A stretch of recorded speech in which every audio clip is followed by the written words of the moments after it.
Namaskar welcome to people's talk నేను Vineeth క్యాదర్స్ August 11 2024లో జరిగినటువంటి జగిత్యాల పద్మశాలి సేవా సంఘం యొక్క ఎన్నికల్లో ఎవరెవరు పోటీ చేశారు అండ్ వారిలో ఎవరు గెలుపొందారు అనే ఒక విషయాల గురించి ఒకసారి తెలుసుకుందాం.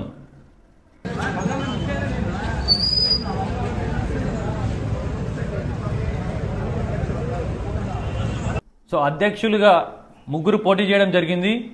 ఒకరు అనుమల్ల రమేష్ గారు, 2 బోవ గంగాధర్ జిఆర్ గారు, 3 సిరిపురం జితేందర్ జేడి గారు. సో వీరు ముగ్గురిలో గెలుపొందినటువంటి వ్యక్తి బోవ గంగాధర్ గారు, జిఆర్ గారు గెలుపొందడం జరిగింది అధ్యక్షునిగా.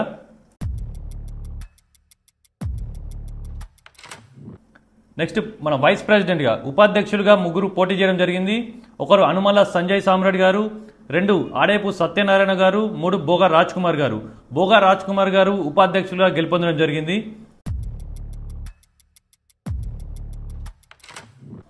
నెక్స్ట్ క్యాషియర్ 4 పోటీ చేయడం జరిగింది. ఒకరు కొక్కుల ప్రభాకర్ గారు, 2 బొద్దున రాజేష్ గారు, 3 భీమనాథి విజయ్ కుమార్ గారు, 4 సిరిపురం నిరంజన్ గారు.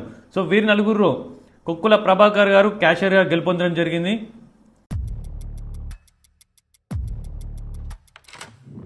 ఇంకోటి సహాయ కార్యదర్శిగా 5 పోటీ చేయడం జరిగింది. ఒకటి ఆకుపతి జయంత్ కుమార్ నేత గారు, 2 కస్తూరి గంగాధర్ గారు, 3 మానపూర్ మహేష్ గారు, 4 మేన రమేష్ గారు, 5 వనమాల శ్రీనివాస్ గారు.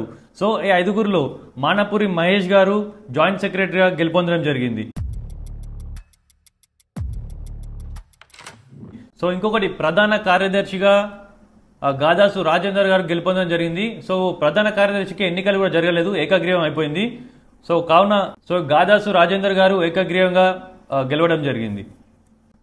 సో ఇప్పుడు నూతన కార్యవర్గం డైరెక్టర్లతో పాటు 2024 నుంచి 2020 వరకు ఉన్న ఒక కార్యవర్గం సభ్యులను చూసుకుంటే అధ్యక్షులుగా బోగా గంగాధర్ గారు, ఉపాధ్యక్షులుగా బోగా రాజ్ కుమార్ గారు, ప్రధాన కార్యదర్శిగా గాదాసు రాజేందర్ గారు, సహాయ కార్యదర్శిగా మానపూరి మహేష్ గారు అండ్ కోశాధికారిగా క్యాషియర్గా కొక్కుల ప్రభాకర్ గారు.